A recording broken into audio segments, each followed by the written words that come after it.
Akkam jirtu kabajamoota fi jaalatamtoota hordoftoota biiftuu Oromoo akkuma jirtanitti nageenyi keenya kan kabajaatiif kan jaalalaa isin haa ga'u isiniin jenne ta'an suuraan oduu sa'a kana qabannee dhiyaannee jirra. Hanga dhuma sagantaa kanaatti nu wajji turaan affeerraa kenna kun biiftuu Oromoodha keessan jajjabeeffadhaa laayik sheer godhuu hin dagatina kallattimaan gara mata duree oduu amma qabadheetti yeroo dabru oduun jalqaba. Uummanni Oromoo Kaanaadaa Edmonton jiraatu roorroo ilmaan Oromoo Oromiyaa guutuu keessatti irratti deemaa jirtu mormuudhaan hiriira mormii gaggeessanii jiru. Hiriira mormii gaggeessaniin ajjechan ilmaan Oromoo irratti guutuu Oromiyaa keessatti raawwatamaa jiru. Saamichi qabeenya ilmaan Oromoo, mancaatiin qabeenya ilmaan Oromoo, manneen gubuun ilmaan Oromoo irraa walumaa galatti dararaan ilmaan Oromoo Oromiyaa guutuu keessatti deemaa jirtu akka dhaabbatu gaafatanii jiru. Guutuu odeeffannoo kanaa qabannee jirra. Oduun itti aanu naannoo Amaaraa godina Wallootti lolli loltoota mootummaa Bilxiginnaatii fi hidhattoota naannoo Amaaraa gidduutti deemaa jiru cimee itti fufee jira. Loltoota mootummaa Bilxiginnaa irratti haleellaan cimaan raawwatamee jira. Hedduun hojiin ala ta'anii jiru. Kun immoo mootummaa Bilxiginnaa rifaasisee jira. Lola naannoo Amaaraatti deemaa jiru kanaanis wal qabatee Bilxiginnaan naannoo Oromiyaallee jeeqamtee jirti.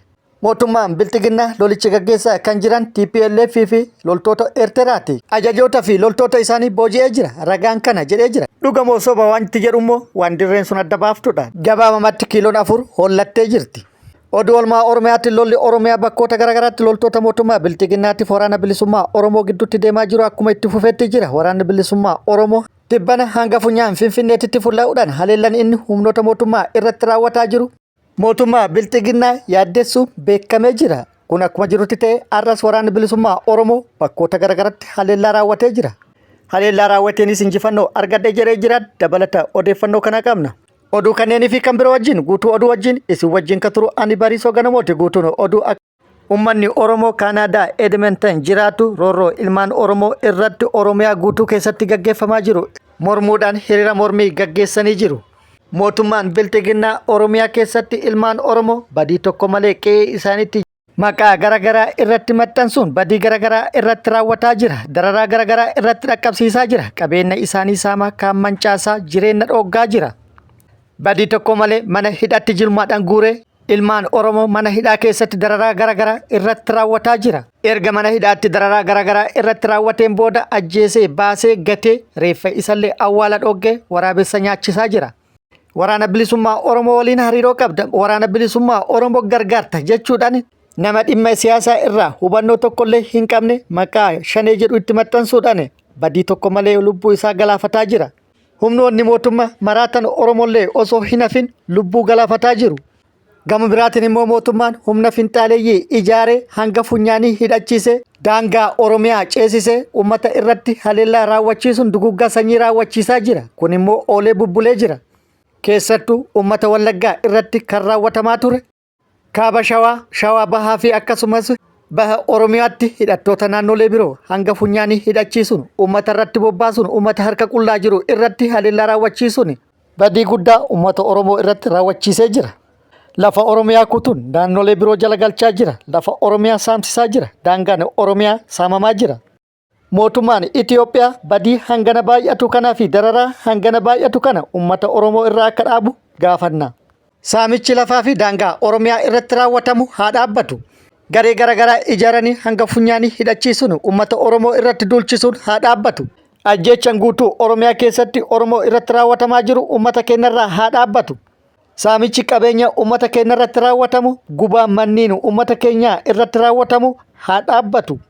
Hidhaan jilma uummata keenya irratti guutuu Oromiyaa keessatti raawwatamaa jiru uummata keenyarraa haa dhaabbatu jechuudhaan sagalee isaanii dhageessisanii jiru. Oduun itti aanu namoonni maqaa waraana bilisummaa Oromoo dahoo godhatuun waraana bilisummaa Oromootti fakkaatuun namoota fuudhanii mallaqa guddaa itti gaafatan tumsa uummataatiin to'annoo jala oolanii jiru. Namoota 5 ta'anii wiigii godhatanii waraana bilisummaa Oromootti fakkaatuun nuti waraana bilisummaa Oromooti jechuudhaan godina Wallagga Bahaa aanaa Diggaa magaalaa Arjoo guddattuutti nama fuudhanii birrii miliyoona 10 itti gaafatan uummanni magaalichaa eeruu isaan dhaqqabeen tumsa yookaan dirmannaa taasisanii namoota kana to'annaa jala oolchuun beekamee jira. Uummannis dhaamsa uummataaf dhaamee jira. Namoota akkana kan gowwoomsuudhaan saamichaa fi miidhaa guddaa namoota irratti dhaqqabsiisan kana irraa quba wal qabaatuun of eegaa jechuudhaan uummataaf dhaamsa cimaa dhaamanii jiru. Oduun itti aanu Naannoo Amaaraa godina Wallootti lolli loltoota mootummaa Bilxiginnaatti fi hidhattoota naannoo Amaaraa gidduutti deemaa jiru cimee itti fufee jira. Guyyoota sadan darban hidhattoonni naannoo Amaaraa haala hin eeggamneen haleellaa humnoota mootummaa Bilxiginnaa irratti raawwataniin miidhaa guddaa dhaqqabsiisanii jiru. Haleellaa guyyoota sadan darban kana walitti aansuudhaan humnoota mootummaa Bilxiginnaa irratti raawwataniin loltoota mootummaa Bilxiginnaa hedduu addunyaa kanarraa godaansanii hedduu kan madeessan yoo ta'u akkasumas baay'ee isaanii harkaan qabuudhaan hiriirsanii yeroo addaraashatti naqan yeroo hiriirsanii oofan miidiyaaleen garaagaraa agarsiisanii jiru. Haleellaan tibbana hidhattoonni naannoo Amaaraa humnoota mootummaa Bilxiginnaa irratti raawwatan kun qindaa'aa ta'uu shakkamaa kan ture yoo ta'u yeroo ammaa kanatti mootummaan Bilxiginnaa immoo loltoonni Tigraay ajajoonni loltoota Tigraay akkasumas loltoonni Eertiraatii fi ajajoonni loltoota Eertiraa keessatti hirmaatan jechuudhaan dubbataa jiru. Hedduu immoo akka booji'anis himaa jiru. Haaluma kanaan ajajoota waraana Shaabiyaa koloneelota 2 akkasumas loltoota Shaabiyaa 27 loltoota TPLF 55 ajajoota isaanii kan keessa jiran waliin boojinee jirra jechuudhaan miidiyaaleen garaagaraa odeeffannoo kana qilleensarra oolchanii jiru. Miidiyaaleen mootummaa hedduun odeeffannoo kana tamsaasaa yeroo jiranitti qaamoleen garaagaraa immoo dhimmi kun waan qabataman qabne odeeffannoo naman amansiifne jechuudhaan dura dhaabbatanii jiru. Gama TPLF yookaan immoo Eertiraa irraa hanga ammaatti wanti jedhame hin jiru. Lolli har'as godina Walloo naannoo magaalaa Waldayaatii fi bakkoota garaagaraatti itti fufee jira. Hidhattoonni naannoo Amaaraallee loltoota mootummaa boojuu itti fufanii jiru. Loltoota hanga ajajootatti harkatti galfatuun isaanii beekamee jira. Koloneel Haabtaamuu Asaffaa inni jedhamu loltoota mootummaa Bilxiginnaa hedduu wajjin faannoon booji'amuun himamee jira.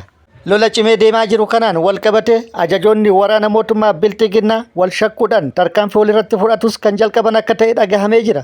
Mootummaan Bilxiginnaa haleellaa irratti raawwatamiin kasaaran guddaan irratti dhaqqabuu irraa kan ka'e rifaatu hamaa keessa galuudhaan ajajoota waraana mootummaa sabaan Amaaraa ta'an hedduu irratti tarkaanfii fudhatuun dhagahamee jira.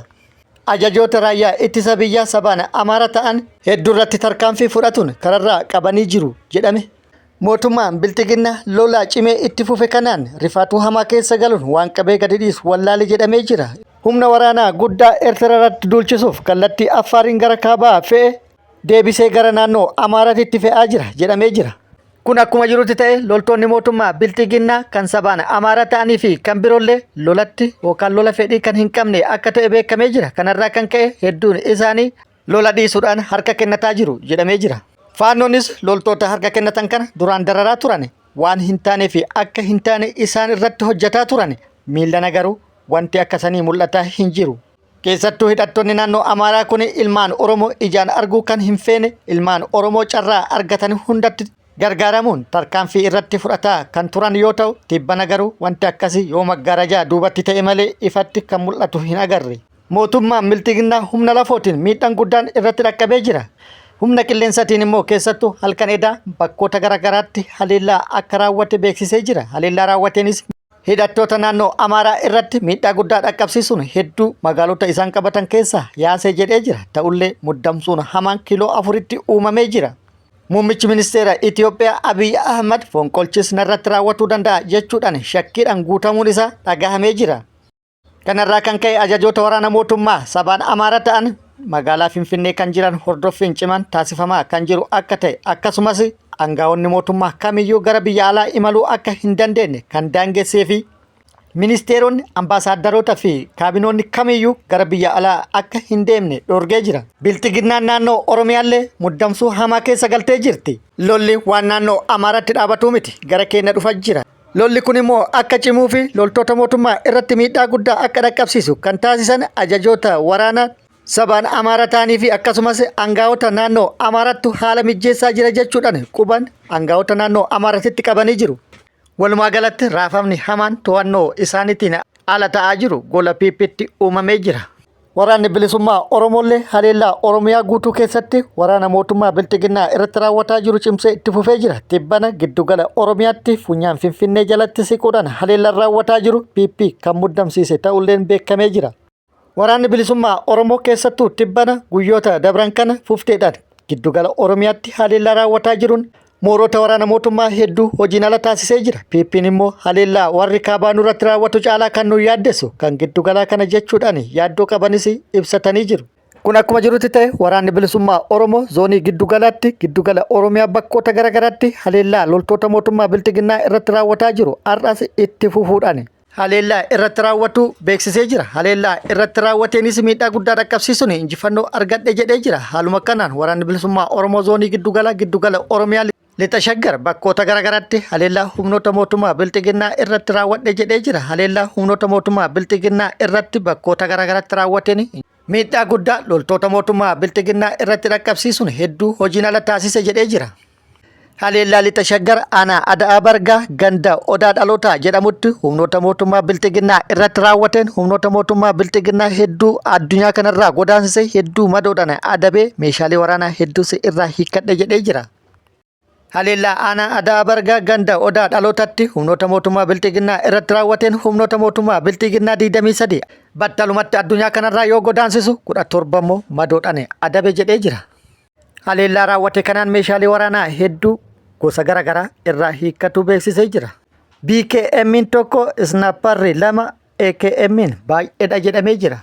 Haaluma wal fakkaatuun achuma lixa shaggar bakkoota biroottis haleellaa loltoota mootummaa Biltiginnaa irratti raawwatu waraanni bilisummaa Oromoo beeksisee jira. Haleellaa raawwateenis injifannoo argadhe jedhee jira. Guutuu odeeffannoo kana yeroo itti aanutti qabannee kan dhufnu ta'a.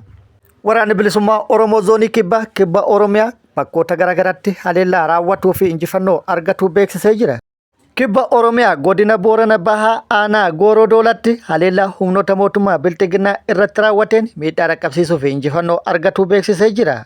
Fulbaana 25,2025 aanaa Gooroo Doolaa ganda Madaaduuli jedhamutti haleellaa humnoota mootummaa Biltiginnaa irratti raawwateen humnoota mootummaa Biltiginnaa 2 battalumatti addunyaa kanarraa godaanse 3 immoo madoodhaan adabe kanaaf immoo bittinneessuun gara irraa dhuftetti deebise jedhamee jira.